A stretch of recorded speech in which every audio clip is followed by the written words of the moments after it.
Lord జీవమగల దేవుని పరిశుద్ధాత్మ సహవాసం వడలి.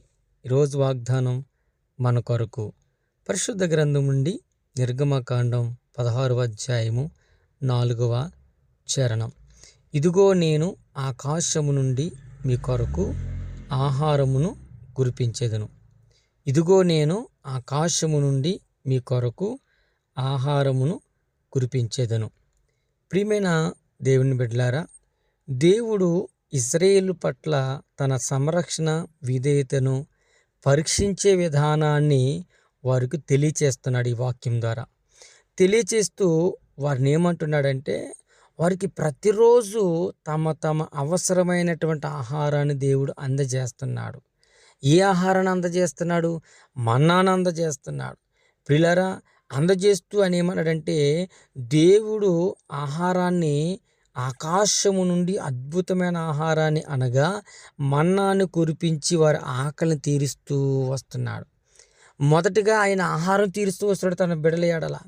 రెండో మాట ఏంటంటే, దైవికమైన విశ్వాసం గురించి ఆయన ఏమన్నాడంటే, ప్రజలు రేపటిని గురించి చింతించకుండా ఆ రోజుకు సరిపడే మాత్రమే ఆహారాన్ని స్వీకరించి, అనగా ఏ రోజుకు ఆ రోజు సరిపడినంత ఆహారం మాత్రమే మీరు తినాలి, ఎక్కువ తీసుకుని దాచుకోకూడదు. ఎందుకు ఈ మాట అంటున్నాడు అంటే, మనుషులు దేవునిపై ఆధారపడేలాగా చేయటానికి ఈ మాట ముఖ్య ఉద్దేశంగా దేవుడు ప్రజల కొరకు మాట్లాడుతున్నాడు. ఎందుకంటే ఈరోజు మనుషులకు ఎలా అంటే ఆశ, అత్యాశ ఉంది.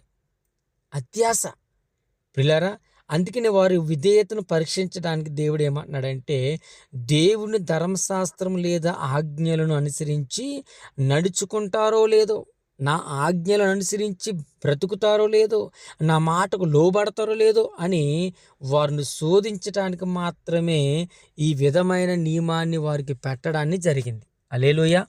ప్రియమైన వారలారా, ఈరోజు దేవుడు ఆకాశం నుండి మీకు ఆహారం కురిపిస్తానని చెప్పాడు. ఆయన చెప్పినటువంటి వాగ్దానమును, మాటను నెరవేర్చడానికి సమర్థుడు. మనుషుల్లో ఉన్న విశ్వాసాన్ని కూడా ఆయన పరీక్షిస్తాడు. కాబట్టి నువ్వు చాలా జాగ్రత్తగా దేవుని మీద ఆధారపడే విధానంలో ముందుకు వెళ్ళాలని మనసారా కోరుకుంటున్నాను. ప్రార్థన. మహాగుణుడ, మహోన్నతుడ, పరిశుద్ధుడ, ప్రేమగల తండ్రి, నీ పరిశుద్ధమైన అతి శ్రేష్టమైన ఉన్నతమైన నామము కొరకు వందనాలు, స్తోత్రాలు.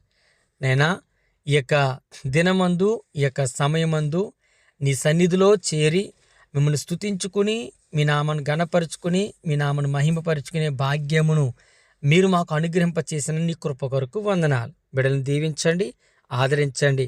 ఈరోజు మీరు ఇచ్చిన వాగ్దానం, వాక్యము మా పట్ల, మా కుటుంబం పట్ల, సంఘము పట్ల, దేశంలో, భారతదేశంలో బిడ్డలందరి పట్ల నీ కృపను దయచేసి దీవించమని, వర్ధలింప చేయమని, ఈ యొక్క నేను మరొక కొన్ని దినాల్లో నూతనమైనటువంటి మరలా స్కూల్స్ ప్రారంభిస్తూ ఉండగా నూతనంగా నేను స్టడీ స్టార్ట్ చేస్తున్న బిడ్డలకును, మరలా ఇయర్లో నూతనంగా నేను స్కూల్స్కి వెళ్తున్న బిడ్డలందరినీ బహుగా మీరు దీవించండి. నీ లెస్సన జ్ఞానాన్ని అనుగ్రహింపచేసి ఆదరించి కనికరించి కాపాడు కృపచూపమని యేసుక్రీస్తు నామములో ప్రార్థించుకుంటున్నాను నా ప్రియ పరలోకపు తండ్రి.